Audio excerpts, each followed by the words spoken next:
ចំណុចខ្លះមកបង្ហាញជូនបងប្អូនឲ្យបានជ្រាបជុំវិញរឿងដែលក្រុមក្បត់ជាតិមួយចំនួនជាពិសេសនាងដែលកំពុងតែប្រឹងជំទាវអត់ខ្មាស់មាត់នៅកូរ៉េបានបង្កើតរឿងឡើងអត់ចេះចាប់អត់ចេះហើយនាងខ្ញុំបានទស្សនាវីដេអូនេះហើយមិនដឹងអេចង់សួរថាអញ្ចេះអ្នកសារព័ត៌មានឬមួយក៏វេទិកាចាក់រុកនិយាយដើមគេពិតប្រកបនេះដូចគ្មានវិជាជីវៈបន្តិចសោះហើយសំខាន់នេះថៃមិនយករុកគេ4នាក់មកដាក់ទាំងតែគេអត់បានទៅចូលរួមផងហ្នឹងលើកក្រោយសើបឲ្យច្បាស់ថាមានមនុស្សប្រមាណអ្នកទៅចូលរួមហើយមានអ្នកណាខ្លះទៅចូលរួមចង់និយាយចឹងណាស្អីគេអាចារ្យហ្វីតាឡូតូលក្ខណៈវ៉ាន់អាសង្ហាមនុស្សអត់បានទៅចូលរួមផងចេះយករូបគេមកដាក់ផងប្រាប់ហើយប្រាប់ទៀតណារាល់ដងតាការងារមិនមែនអាចឆ្កែទេចង់និយាយចឹងណាឲ្យច្បាស់លាស់បន្តិចមិន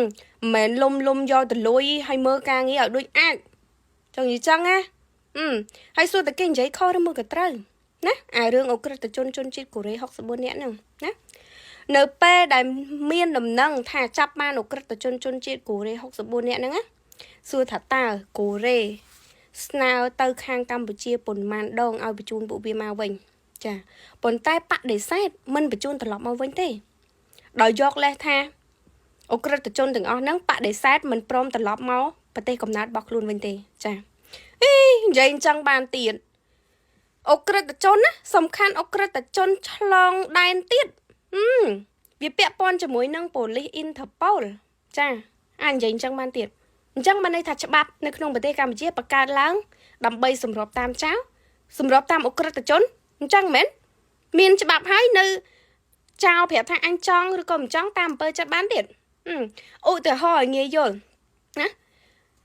ក្រុមចៅមួយក្រុមជាជនជាតិខ្មែររស់នៅលើប្រទេសខ្មែរបានប្លន់ធនាគារចាហើយក្រុមចៅប្លន់មួយក្រុមនោះត្រូវបានប៉ូលីសចាប់បានយកទៅតុលាការកាត់ទោសជាប់ពន្ធនាគាររយៈពេល20ឆ្នាំទៅ30ឆ្នាំចាប៉ុន្តែចៅទាំងអស់នោះបានបដិសេធថាមិនចង់ចូលទៅនៅក្នុងគុកទេពីព្រោះក្នុងគុកវាពិបាករស់នៅគ្មានសេរីភាពគ្មានផាសុកភាពរស់នៅមិនងាយស្រួលអត់សុបាយដូចនៅខាងក្រៅចាដូច្នេះតុលាការបានកាត់ក្តីឲ្យក្រុមចៅមួយក្រុមហ្នឹងរស់នៅខាងក្រៅធម្មតាមានសេរីភាពធម្មតាចាអញ្ចឹងមែន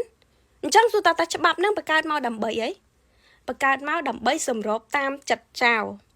បង្កើតមកដើម្បីសម្របតាមអក្រិតជនដែលមានលុយចាហើយខ្ញុំសួរថាខ្ញុំប្រាប់ថាមូលហេតុអីបានជាអក្រិតជនជាតិកូរ៉េទាំង64នាក់ហ្នឹងបដិសេធមិនព្រមត្រឡប់មកប្រទេសកូរ៉េវិញចាចង់ប្រាប់ថាតែឯងជាអក្រិតជនសម្លាប់ដល់ជីវិតមនុស្សទៀតចា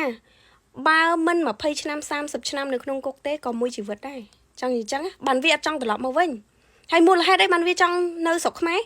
ដោយសារអីច្បាប់នៅស្រុកខ្មែរគឺតាមចិត្តចៅតាមចិត្តអក្រិតជនដែលមានលុយតែអញមានលុយអញគប់លុយផាំងអញចង់នៅក្នុងគុកក៏បានអញចង់នៅក្រៅគុកក៏បានអញចង់មានសេរីភាពក៏បានដែរចារបៀបអញ្ចឹងតើនៅហើយសំខាន់តើតាប៉ូលីសកូរ៉េចុះទៅដល់ផ្ទាល់យកអក្រិតជនទាំងអស់ហ្នឹងត្រឡប់មកវិញចារឿងប៉ូលីសកូរ៉េចុះទៅដល់ស្រុកខ្មែរយកអក្រិតជននឹងត្រឡប់មកវិញផ្អើលពេញពិភពលោកចាគេឆ្ងល់ថាហេតុអីបានប្រទេសកម្ពុជាមិនព្រមបញ្ជូនអក្រិតជនទាំងអស់ហ្នឹងមកឲ្យកូរ៉េខាងត្បូងវិញតើតាប៉ូលីសកូរ៉េចុះទៅយកមកខ្លួនឯងចាយល់ទេហើយបដូរឈ្មោះពីអ្នកសារព័ត៌មានដាក់ជាវេទិកាចាក់រុកនិយាយដើមគេចាឲ្យវាសមនឹងសមត្ថភាពតើហើយខ្ញុំសូមបញ្ជាក់ប្រាប់ពុកម៉ែបងប្អូនទាំងអស់គ្នាមួយថា